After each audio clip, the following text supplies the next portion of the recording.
When it comes to the quest of maximizing muscle growth, a variety of different training methods are often employed. One popular training method, drop sets, simply involve performing one or more sets with a lighter weight immediately after you finish your heavy set.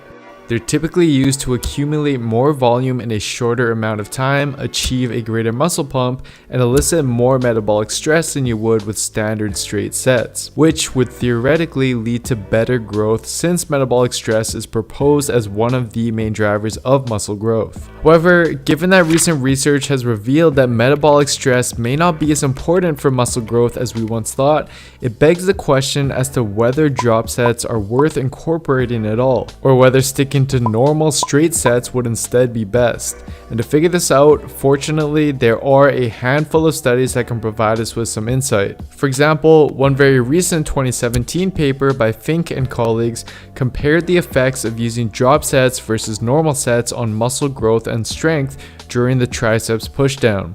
The drop set group performed one heavy set of their 12 rep max and then immediately went into 2 drop sets with lighter weight to failure, whereas the normal set group simply performed 3 heavy sets of their 12 rep max with rest periods in between.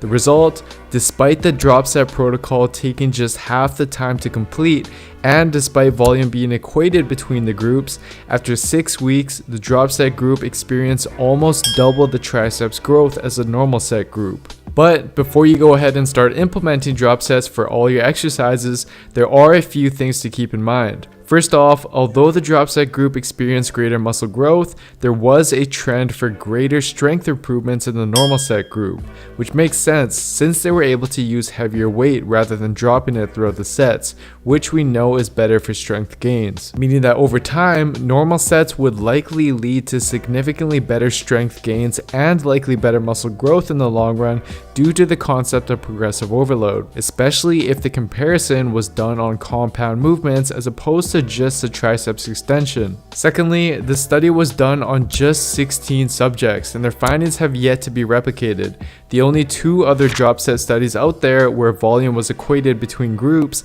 showed no significant difference in muscle growth when drop sets were employed. And lastly, it seems that training to failure is required in order for drop sets to be effective. And since we know based on recent research that training to failure causes more fatigue and extends your recovery time when compared to non-failure training, this can become problematic if you start overusing drop sets since each set requires you to reach failure, which can negatively affect the rest of your workout and even workouts later on in the week. So does this mean that drop sets have no place in your routine? Not necessarily. It just means that their implementation should be carefully considered. And to provide you with some guidelines, here's what I'd recommend. 1. If you find yourself time constrained for a workout, then drop sets are an effective way to significantly reduce the duration of your training session without hindering muscle growth. And to implement them, instead of performing 3 sets of a biceps curl with rest in between, for example, you'd instead start with 1 heavy set to failure, then immediately drop the weight by roughly 20% and do another set to failure, and then repeat this again by dropping the weight by another 20%. Now this definitely shouldn't be used for all of your workouts due to recovery issues, but it can be useful to occasionally implement whenever you're short on time. 2. You mainly want to incorporate drop sets on accessory exercises or machines rather than compound movements.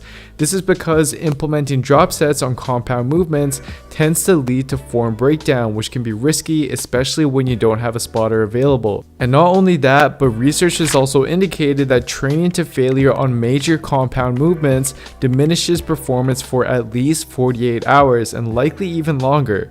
And since drop sets require you to train to failure, this lingering fatigue could negatively impact training sessions later on in the week, whereas doing so with isolation exercises doesn't interfere with recovery to the same extent. And finally, 3. Use drop sets sparingly. For instance, instead of replacing every single set for every single exercise with drop sets, you can instead reap the possible benefits of them without causing recovery issues by simply adding in a drop set to just the final set of the last 1 or 2 exercises in your workout. Doing so is a time-efficient way to quickly add more volume and induce more metabolic stress within your workouts without causing much interference with your recovery.